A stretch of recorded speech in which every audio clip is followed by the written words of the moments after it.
So super happy to be here. I can't believe how many people are here. I've been to this conference many times over, I don't know, more than 10 years, and this is a very impressive turnout, so congratulations to everyone involved. I'm going to talk about disks, not so much the top level, but actually the disks themselves and how we'd like to use them. And what's really going on is essentially this. This is one thing that's going on. This is the amount of hours uploaded of video every minute. So every minute people upload video to YouTube. And so if you take one point, this point here is 400 hours are uploaded every minute in November. Right? That's a lot of hours. So the other thing is in this graph is that you see it's about, it's on a log scale. So it's pretty consistent at 10x every 5 years over, more than 10 years actually. Right, so we've had 100x in the 10 years we have so far. And if you just do a little math, you'll figure out that this alone is a petabyte of new storage every day. So every day we have to find a new petabyte to stick YouTube videos. And this is assuming, by the way, that they're only a gigabyte per hour, and the high quality ones are more than that. And it's assuming we only have one copy, which of course we don't. Right, we have to have many copies. So this also outpaces the rate of innovation in disks. Disks are an incredible rate of innovation. For a long time, it's not enough. So the number of disks we buy goes up every year. Right, so you put all those together, you'll find that most disks will be data center disks. It's already the fastest growing segment of the disk industry. There's lots of reasons for this, but the main one really is storage services in the cloud, and not just Google's. There's many others. They're all growing fast, and I think that makes sense because frankly the cloud is the right place to store data. If you carry it with you, you're going to lose it, right? I lose it. I would also say that there's other things going on. There's a big data movement, that's part of it, and at the same time there's less use of disks elsewhere. Even in PCs, there's less PCs, first of all, generally speaking, and there's less disks in them. And there's also no spinning disks to speak of in mobile devices, right? So the growth of the disk industry is in the cloud. That's the first premise. And in fact, we have a lot of opinions on this. We released this morning a white paper. There's the link in case you don't have anything better to do right now, and go read that. The co-authors are listed. Lawrence Ying is here, I believe, in the audience somewhere.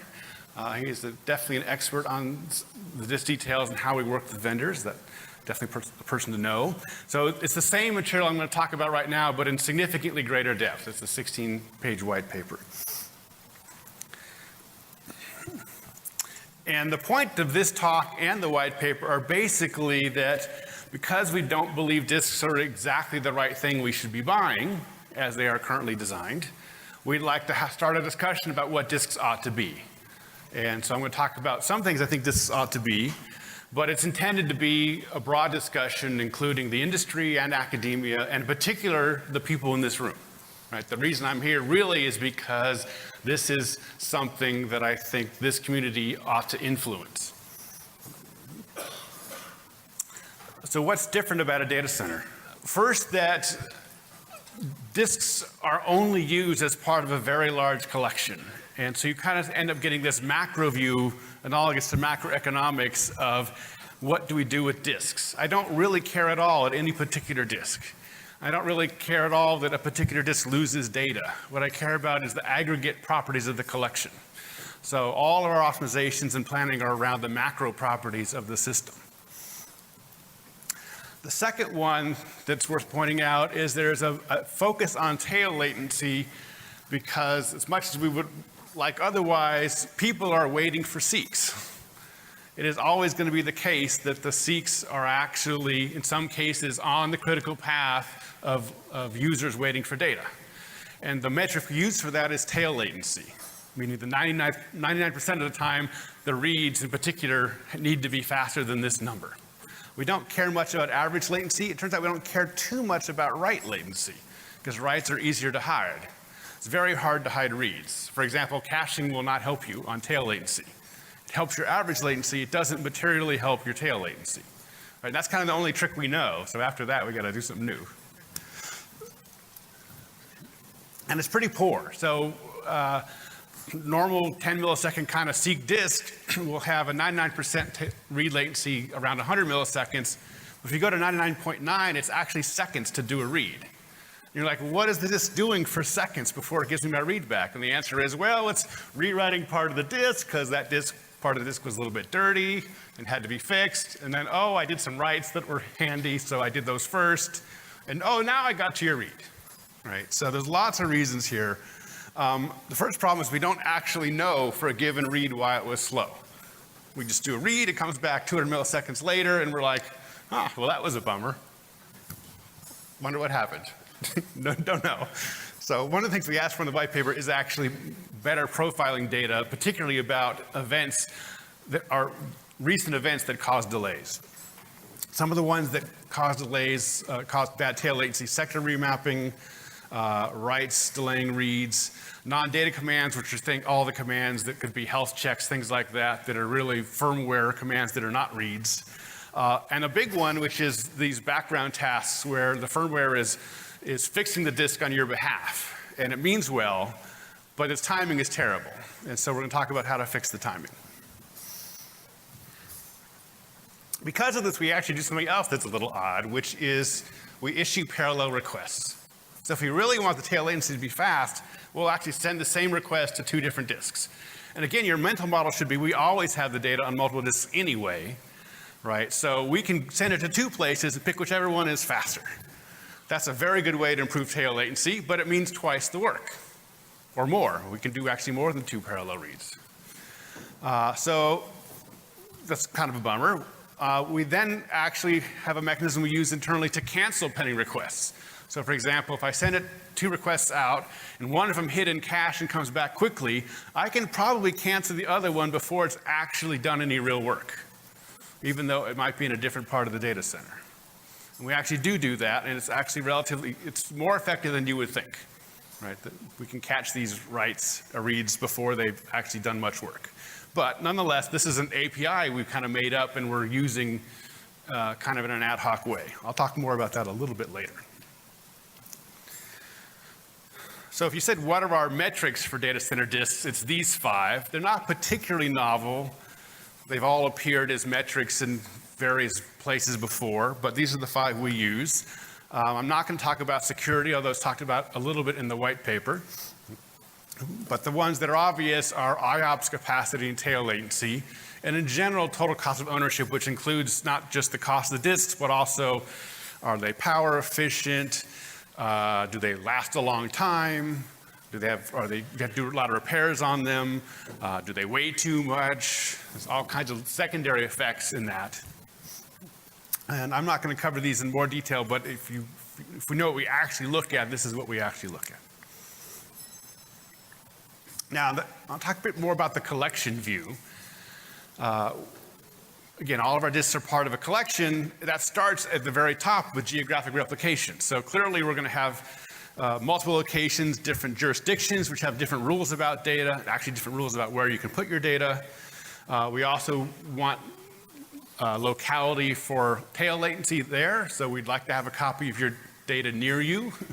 Right? But we also would like to have 2 copies in 2 different places to be tolerant to disasters. So not all data is replicated for disaster tolerance, but data you care about, say your Gmail, is replicated for disaster tolerance, which means we have at least 2 copies in 2 not too close locations. This layer has its own kind of coding for resilience. Below that, kind of more like within a data center, we have tens of thousands of servers. There's replication within the data center, in addition to the wide area. This can be replication or coding, and we do a lot of data movement at this level. So for example, if we have a disk that's too hot, we'll move blocks around. This is where we do background data repair. A lot of things, by the way, that the disk is doing too, but we're doing it at the data center level across many different disks.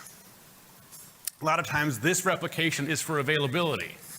Right? We don't want to lose data because the server attached that's controlling the disk went down. In fact, our biggest cause of lost data, if we didn't do replication, would be servers being down, not disks being down. right? If you can't get to the data, it might as well not be there. And then within the server, we actually have tens of disks connected to a server, shared network and CPU. We don't do any replication within the server because there's no point to that. But we do manage encryption, typically with different keys, because either we have different requirements or because we have different customers, and some customers like to have their own keys for data. Sometimes there's legal reasons why we have to be extra careful with certain classes of data, so we might use different keys for that so that we can control how many people might have access accidentally. So what's going on here is, in some sense, a lot of the same kinds of stuff, especially background work, happening at all these layers. We're moving data around, we're replicating it, we're coding it, we're copying it, we're fixing it. And all these things are, in general speaking, best done at these higher levels where we know more information and we can solve the whole problem. There's lots of coding goes on in the disk too, but the disk, no matter how perfect its coding is, can't do much when the server dies or the data center disappears, right? So you're going to have some larger holistic solution to actually keep your data available and durable. So the disk actually promises, I would argue, too much. It promises not to lose any bits down to 10 to the minus 15 or 16. That's an incredible achievement, by the way. It seems hard to believe it works. It does this by extensive coding, by retries, by a lot of firmware complexity, and by a lot of background work.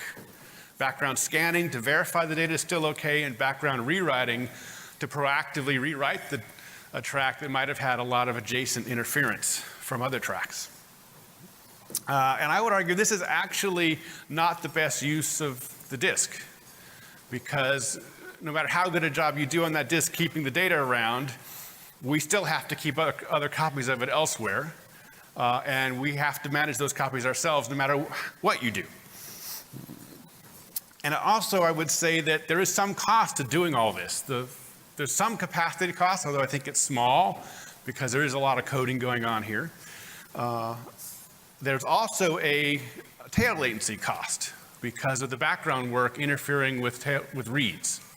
So, in fact, I kind of feel like I'd rather have the disk estimate which part of the disk might need repair and let us schedule the actual repairs, because we could schedule the repairs at a time that would be more convenient. I'll come back to that point in a little bit. And more broadly, this is a variation of the end-to-end principle, which is don't do in the middle, historically of the network, but it applies to the disk too. Don't do in the middle the things you have to do anyway at the ends.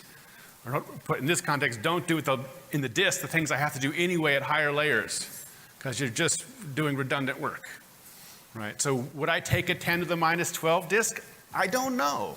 Right? It's 3 orders of magnitude more lossy. I might, right? I'm not sure that would be a worse trade-off. Depends what I get for it. Right? I'm assuming I can get some better capacity. Like, for example, if you could put the tracks closer together with a worse error rate, I would take that. That would probably be a good trade. Don't know if that's possible, but open question. I'm pretty sure we can improve the tail latency, but there may be other ways to improve it also.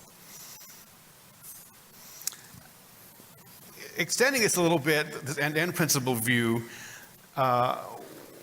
it's not that we don't want the disks to be an abstraction layer. It's actually that we want a little bit more vertical integration, and we'd like, in general, the disk to do detection and mechanisms and not policy.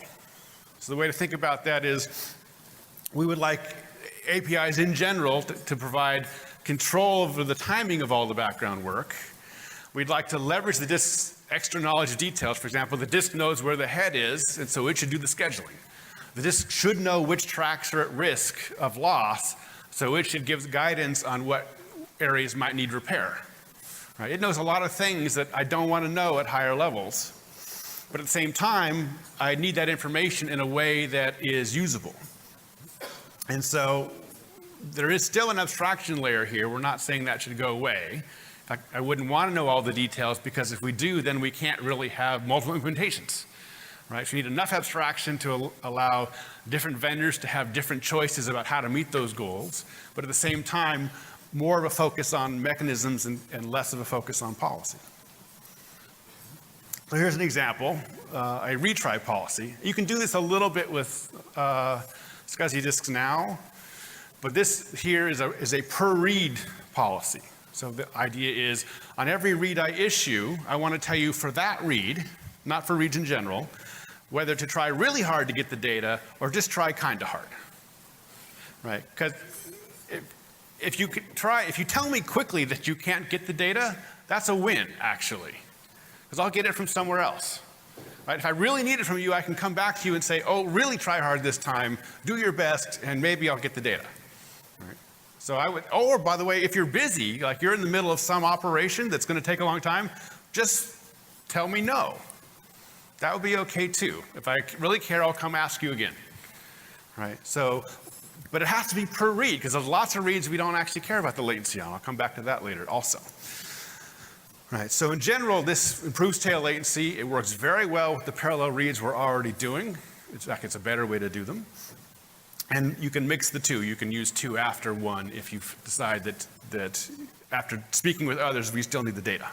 But I think the common case would we would use the limited retry almost all the time, and the really try hard almost never, by comparison. Talk a bit more about background work. So first is there is a lot of background work to do, and we're not necessarily saying that the disk shouldn't do background work. Right? I think a healthy disk needs some background work. The question is when. When, so the hope is the host can control the timing through a variety of mechanisms,